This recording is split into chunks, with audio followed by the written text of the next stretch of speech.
Vamos agora a alguns conceitos básicos importantes do conceito maior de função, não é? Nós falamos a respeito do domínio, do contradomínio, da imagem. Vamos destacar agora um pouquinho mais informações sobre isso, tá? O domínio de uma função. Segundo as minhas explicações anteriores, eu tinha o conjunto de partida e o conjunto de chegada. O conjunto de partida se chamava domínio, o conjunto de chegada era o contradomínio. Legal. Então vamos imaginar que eu tenho uma situação assim. Temos uma função g de x e essa função é raiz quadrada de x menos 1. Tudo bem? E aí, então, nós vamos estabelecer aqui algumas ligações entre elementos para a gente ver se isso daí realmente é ou não uma função, não é? Então, eu tenho aqui os dois conjuntos, né? Eu não sei quem são esses conjuntos, mas eu penso assim, vou chutar um valorzinho lá para o x para ver o que acontece. Então, por exemplo, se o x for igual a 10, se o x for 10, coloca aqui, ó, o x valendo 10, seria o g de 10. 10 menos 1 vai dar 9. Raiz quadrada de 9, segundo nossas aulas de raízes, não é? Isso daí dá quanto? 3. Só um resultado, não é? Joia. 26. Coloco lá 26. 26 menos 1 daria quanto? 25. Raiz de 25, raiz quadrada de 25 dá 5. E assim nós vamos fazendo as ligações entre os dois conjuntos. É uma função? A princípio, sim, todo elemento que eu tenho aqui está se ligando com apenas um único resultado, né? Só que eu tenho um problema quando eu peço para você substituir pelo zero. Quando a gente coloca o zero lá, vai ficar 0 menos 1, vai dar menos 1. Raiz quadrada de número negativo, já pedi para você fazer na calculadora. Bota lá, número negativo, aperta a raiz. O que acontece? Explode? Não, ela simplesmente vai falar, tem alguma coisa errada, não dá para calcular raiz quadrada de número negativo. Então, quer dizer, quando eu coloco x igual a 0, ele não vai se ligar com ninguém. E aí, quando ele não se liga com ninguém, isso daí vai furar a nossa teoria de função. Todo elemento aqui deveria escolher um único elemento no conjunto de chegada, não é? Se isso aqui não escolhe ninguém, então isso daí não seria função. O que nós vamos fazer? Nossa meta, jogar fora esse daqui, ó, que não se liga com ninguém. Ele e mais vários outros que não vão estabelecer ligação com outro conjunto. Como é que nós vamos fazer isso? Como é que nós vamos jogar isso aqui fora? Nós vamos olhar para a nossa raiz e vamos lembrar qual que era a condição de existência, o que eu deveria respeitar para não ter aquilo ali. Quem está dentro de uma raiz quadrada tem que respeitar uma condiçãozinha. Qual que é? Dentro da raiz quadrada não podemos ter números negativos. Pode ser 0 aí dentro? Pode. Quando dava raiz quadrada de 0? Dá 0, não é? Então, peraí, aqui dentro pode ser 0 ou números positivos. Então, pode ser 0 ou para frente do 0, é isso? Como é que eu escrevo isso na matemática? É só a gente falar que o x menos 1, esse cara que está aí dentro, deve ser o quê? Maior ou igual a 0. Beleza? Pronto. O que aconteceu? Isso aqui acabou de se transformar numa inequação. Passa um para o outro lado, pronto. Quer dizer que o meu x deve ser o quê? Maior ou igual a 1. Não é isso? Esse daqui é o quê? A minha condição para que tudo funcione direitinho, não é? Isso daqui deve ser o nosso domínio, o maior conjunto possível. E aí a gente escreve. Quem que é o nosso domínio?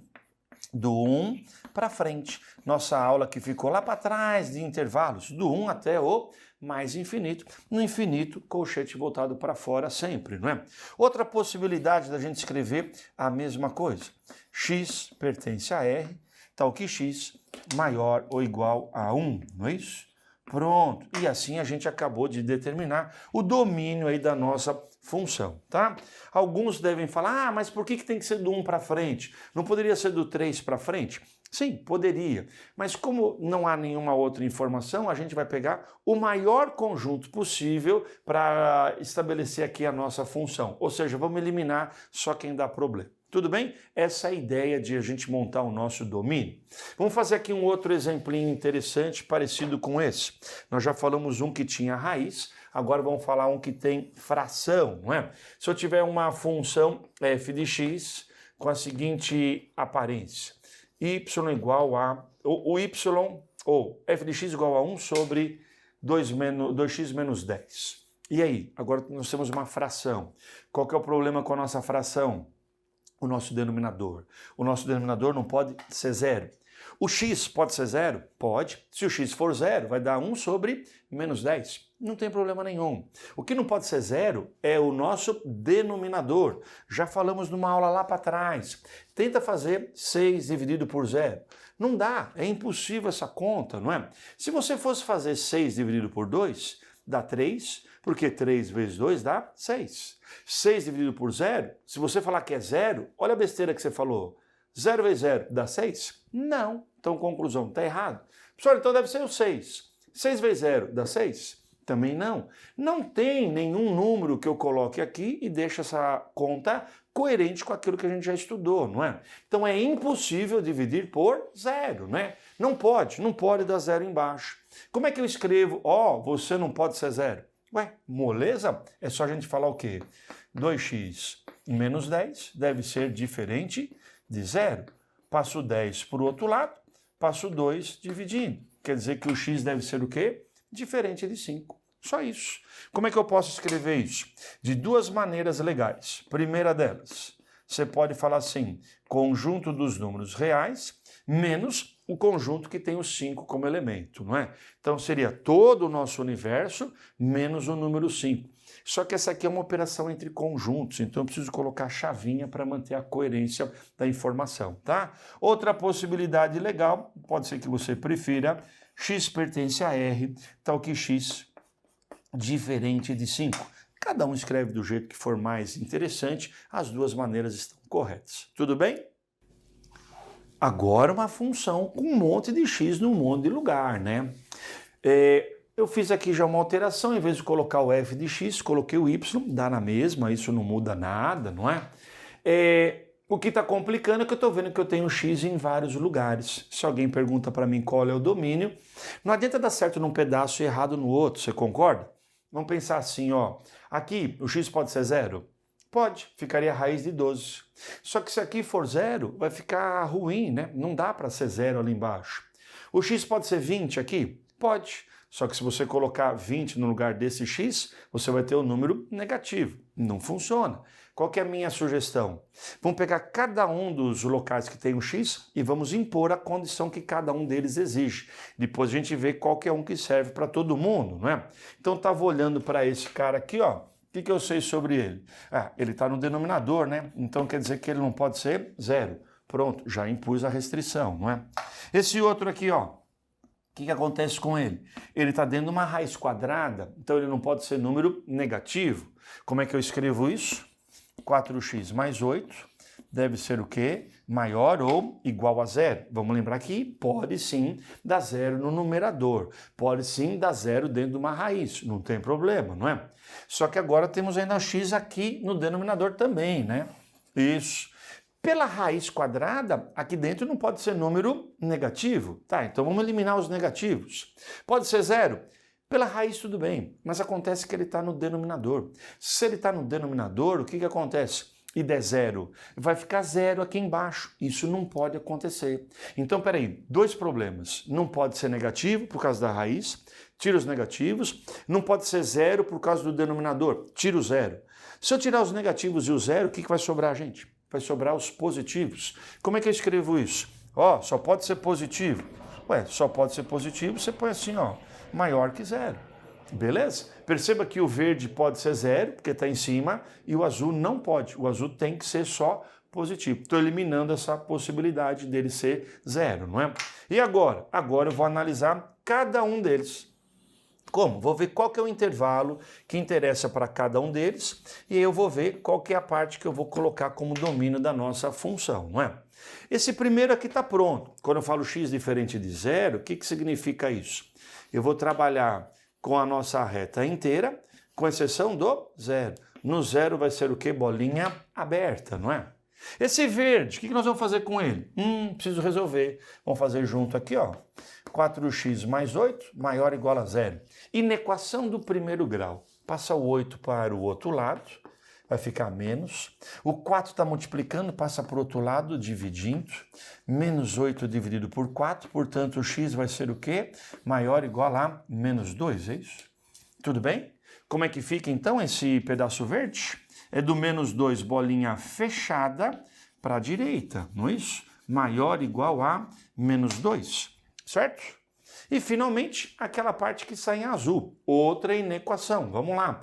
12 menos 3x deve ser o quê? Maior que zero. Como é que a gente resolve isso? De novo, vamos isolar aqui o nosso x. Passo 12 para o outro lado. E aí, não vou forçar agora não, depois eu vou dar uma melhorada nisso. Quando aqui é negativo, você não curte. Vou multiplicar todo mundo por menos 1, é isso? E aí, quando você multiplica por menos 1, quem é mais fica menos, quem é menos fica mais. E no caso da inequação, eu ainda precisava lembrar de inverter o sinal, é isso? Então, quer dizer, era maior, vai ficar menor. A inversão do sinal é para que a sentença continue verdadeira. Só um comentáriozinho. Menos 2 menor que 4.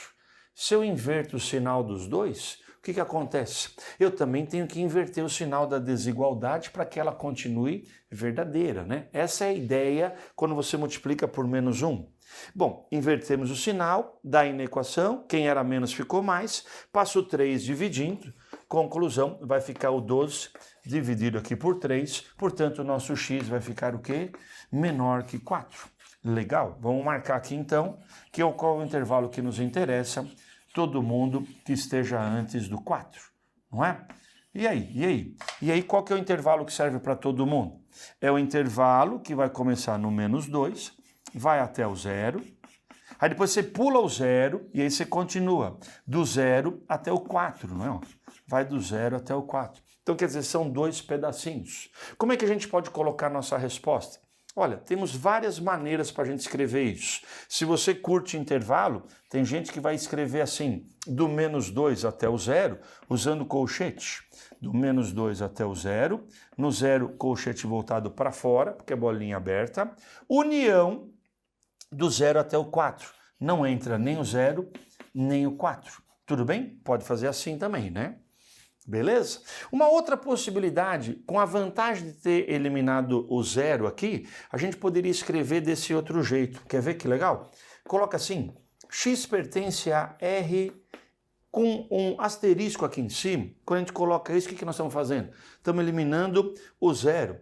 Tá o quê? Aí você faz, ó, do menos 2 até o 4. Como é que você escreve isso? Menos 2 menor ou igual a x menor que 4. É uma outra maneira da gente escrever o domínio dessa função de um jeito legal. Tudo bem? Falamos agora sobre o domínio. Era o conjunto de partida e o contradomínio é o conjunto de chegada. Normalmente o contradomínio a gente não fala muito sobre ele não, vem no nosso exercício. É como que eu falei daquele exemplo numa aula anterior. Como que é, se eu faço a pergunta, quantos anos você tem? Como é que vai ser o nosso contradomínio? Nós vamos limitar entre quais números? De 0 a 50, de 10 a 100? A gente não liga muito para isso. Fala, contradomínio, pega o conjunto dos números reais. Quer dizer, já chuta logo um conjunto gigante para que não tenha problema de nenhuma restrição. Tudo bem? O domínio tem problemas, a gente acabou de falar para você. O contradomínio está meio que liberado, só algum ajuste se for preciso, né? Agora, por último, eu tenho a nossa imagem. Imagem é um conceito importante. Como é que é a nossa imagem? Resgatando a ideia da imagem. Dois conjuntos, falei para você lá na aula da definição de função. Cada elemento do nosso conjunto A deveria se ligar com um só elemento do conjunto B. E aí eu fiz assim, ó. Esse pessoal aqui era a nossa imagem. A imagem são os elementos do conjunto de chegada, do contradomínio, que estão de alguma maneira ligados com o pessoal do domínio, né? Então eu olho para esse nosso gráfico aqui. Primeiro, vamos ver, isso aqui é uma função? Cada x só se liga com um y. Cada x só se liga com um y, não é? Aqui é bolinha fechada, aqui é bolinha aberta. Uma perguntinha, por que aqui em cima é bolinha aberta? O 4 faz parzinho com quem? O 4 faz parzinho com o 3, não é isso? Se aqui fosse bolinha fechada, o que iria acontecer? O 4 também faria parzinho com o 5. Isso não pode acontecer, não é? Porque na função, cada x só pode pegar um y. Por isso que aqui é fechado e aqui é aberto. Não pode os dois serem fechados, não é? Ah, tá. Então vamos lá. Como é que vai ficar a nossa imagem? Então meu gráfico começa aqui no 1. O 1 se liga com o menos 1. Então o menos 1 já faz parte da nossa imagem, não é? Conforme a gente vai andando aqui, o que acontece? esse x vai se encontrar com y, esse x com outro y, e assim por diante. Será que você percebe que quando o gráfico vai para baixo, o meu y vai descendo junto, não é? Quando ele chegar nesse ponto, quer dizer, o nosso y está valendo quanto? Menos 2. Quando o gráfico vai subindo, o y vai fazer o quê? O y vai acompanhando por aqui, ó.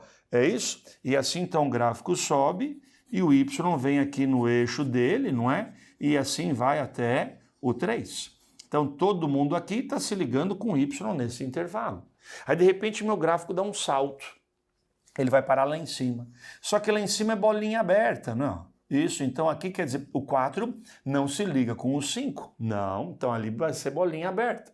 Só que o 4 não se liga, mas todo mundo para frente do 4 até o 6, todo esse pessoal se liga com o 5. Então eu pergunto, o 5 vai fazer parte da nossa imagem? Alguém está se correspondendo com o 5? Sim, aliás, ele é o cara que mais vai ter ligações, não é?